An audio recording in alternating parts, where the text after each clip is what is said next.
Hi friends, welcome back to my channel. ఈరోజు అయితే నేను గోవాకి అయితే వెళ్ళాను. ఫస్ట్ టైం గోవా విజిట్ చేసినప్పుడు అక్కడ టెంపుల్స్ అని కొంతమంది చెప్పారు. సో ఆడకి వెళ్ళిపోదామని శ్రీ మురుగేశ్వర టెంపుల్కి వెళ్ళిపోయాము. ఈడ ఆంధ్రాలో ఉన్నట్టు అసలు లేదు, చాలా డిఫరెంట్గా ఉంది. ఇది వచ్చి శివుడు గుడి అనమాట. తర్వాత ఈ శివుడు గుడిలో శివుడు వచ్చి కలుషం షేప్లో ఉంటారు. చాలా డిఫరెంట్గా బాగుంది. ఎవరైనా గోవాకి వెళ్ళి చూడండి. ఇలాంటి డిఫరెంట్ టెంపుల్స్ గోవాలో చాలా ఉన్నాయి. నేను దీనికి వెళ్ళాము. ఫొటోస్ వీడియోస్ ఎన్ని క్యాప్చర్ చేయగలిగితే అన్ని క్యాప్చర్ చేసాము. లోపలికి అలౌడ్ లేదు. అలానే ఇక్కడికి ఎవరైనా వెళ్ళాలంటే డ్రెస్ కోడ్ అనేది ఒకటి సపరేట్గా ఉంది. దాన్ని మీరు గూగుల్లో అయినా చూసుకొని సెర్చ్ చేసి చూడండి. డ్రెస్ కోడ్ అనేది ఫుల్గా బాడీ కొంచెం కవర్ అయి ఉంటేనే అలౌ చేస్తారు.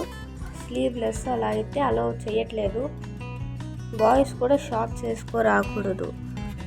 ఒకవేళ మీరు షార్ట్స్ వేసుకొని వస్తే ఆడ కింద వచ్చి పంచులు అమ్ముతారు రెంట్కి, అది కొనుక్కొని వేసుకోవచ్చు.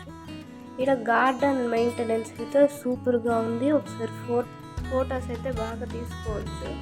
ఈడ లోపల వచ్చేసి శివుడు కలుషం షేప్లో ఉంటాడు. చూడడానికి అయితే సూపర్గా ఉంటుంది. గోవాలో అయితే నేను విజిట్ చేసిన దాంట్లో ఇదే బెస్ట్ టెంపుల్ అంటాను. అది కూడా శివుడు ఇలాంటి షేప్లో ఉండేది నేను ఎక్కడా చూడలా. ఇదే ఫస్ట్ టెంపుల్, ఒకే ఒక టెంపుల్ అనుకుంటాను. బయట వచ్చేసి మనకి గార్డెన్ ఫస్ట్ బాగుంది. నెక్స్ట్ వచ్చేసి అక్కడ పిల్లర్ ఉంది కదా, అదే ఈ టెంపుల్లో ఒక గ్రేట్ థింగ్. ఇదేనే స్పెషల్. ఇక్కడ నుంచొని ఫొటోస్ అయితే సూపర్గా తీసుకోవచ్చు, బాగుంటుంది. అండ్ గోవాకి తప్పకుండా వెళ్ళండి. ఇలాంటి టెంపుల్స్, బీచ్ అవన్నీ గోవాలో అయితే సూపర్గా ఉన్నాయి. నేను ఫస్ట్ గోవా అంటే అది టెంపుల్స్ ఉండవు అనుకున్నాను, బట్ టెంపుల్స్ చాలా ఉన్నాయి. Thank you for watching. Please like, share and subscribe. Bye.